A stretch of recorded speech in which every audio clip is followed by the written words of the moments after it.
So in today's show we're back here at MM with Rich, and we're going to replace the prop shaft on this thing. So when you choose prop shafts, there's a whole host of different prop shafts to talk about. Rich has produced 3 here for us to have a look at. So what have we got here, Rich? Well, here on our left we've got a standard prop shaft. In the middle we've got a wide angle prop shaft, and over here on the right we have a double cardan prop shaft. Okay, so most people, if we've not modified it before, will have something like this on their vehicles. Yeah. And for the most part these are pretty reliable, pretty good all-round prop shafts. Yeah. When might we run into trouble with these, or when might we say we're not going to replace it with a standard prop shaft? Well, obviously they'll wear out like other things on the vehicle, and if they're not greased properly they can wear out because of that, just through wear and tear. But one thing that will take a prop shaft out prematurely is if the vehicle is lifted, it's got a suspension lift on it, and then these are working at an angle that they shouldn't be working at, and then they can fail. And then at that point you may want to consider putting an aftermarket prop shaft on it. Okay, so in terms of when we put in a lift on a vehicle, a standard height, we're never going to have any problems with a standard prop shaft. What sort of lift do we think we can go up to before we say, right, that's not enough? You should be fine with a 2-inch, up to 2-inch lift with a standard prop shaft. But any more than that, you really should be changing it for something that's made for the job. Great. So, and something that's made for the job might be this wide angle one we've got in the middle. Yeah, wide angle one is good for. I mean, this vehicle here's got a 5-inch lift on it, and this is the one that we're going to be fitting to it. We could opt for this one, but because we want more articulation, this one will give that over this one. The double cardan one is more designed for a smoother drive. When you're going, if you're doing a lot of road use and you've got a lifted vehicle, this would be a good choice to go for. But if you just want sure axle drop, then I'd go for the wide angle one. Okay, you loosely touched on the double cardan there. These double cardan prop shafts, they didn't start life as a modified Defender part, right? No, it's a factory Discovery TD5 prop shaft, which is fitted to the front of the Discovery TD5, and it was designed for a smoother ride with less vibration in the front prop. Makes sense. So we spoke about wide angle and standard. What does that actually mean to us when we talk about articulation? But where does that come from? Because they're pretty rigid bits of metal. Basically, all it means is the amount that this flange will rotate on the end of the prop shaft. If we just put them on the ground in the same manner and lean them back together, you should see that this one will come back further than that one will. Yeah. So we can see on the standard one, well, the wide angle's sort of dropping back another 2 or 3 inches at the top. Yeah. And I guess that's where our lift kits are going to benefit. Exactly, yeah. Okay. Right, so that's a decision made then. We're going with the wide angle on this Defender. Okay. Right, let's get started. Cool.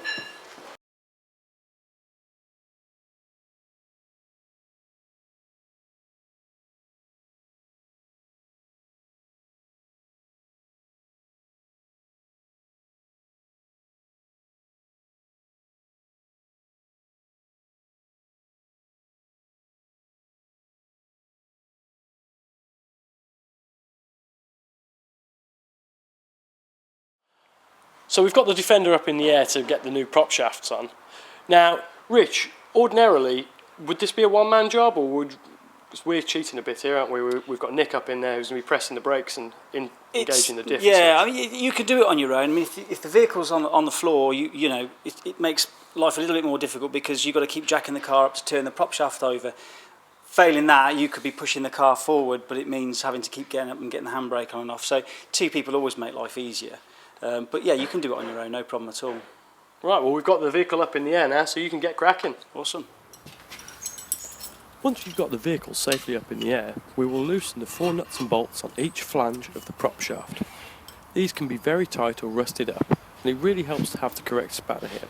14mm will do at times, 9/16 is really what we want. Now the fixings are loose, we're using an air spanner to remove the nuts from the transfer box end first. You could continue using either spanners or a socket here. I'll take the back ones off first because the back ones have got studs, so the nuts can come off there and the prop doesn't drop. So start with the back. I slackened them all off just to start with, so I could use the air tool. Done the backs first, like I said, so that stays where it is. But these are nuts and bolts, so once these come out, obviously that just drops. So I've left one in to make sure it doesn't drop on me. We're just on the last one now, so then when that comes out, I've just got to take that one there just as a safety precaution.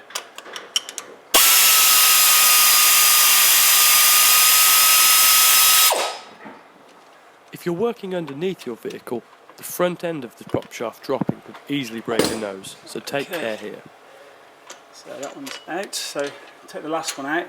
Now sometimes they can stick because obviously they're bare metal surfaces, so they can sometimes sort of get welded onto each other, so you sometimes have to give it a tap. In this instance it's not, so it's come off fine.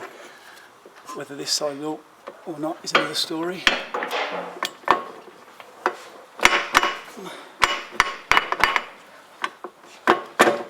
No, it's fine.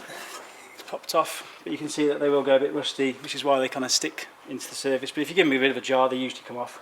If you're replacing the prop, obviously you can be a bit more brutal with it. If you're putting it back on, then it's a good idea to perhaps give it a tap with a soft mallet, not the joint, but the flange, and that gently. Obviously not too hard on the flange because there is a bearing in there as well. Well, that's the prop shaft off, so grab a cup of tea and then we'll get the new prop shaft fitted. So here's the new prop shaft. When we install it, we make sure that the slider part is at the front of the car, and obviously the fixed part is at the back. But incidentally, the slider part on the rear prop shaft would be the same, but that would be at the front, so the props always face that way with the slider facing forwards.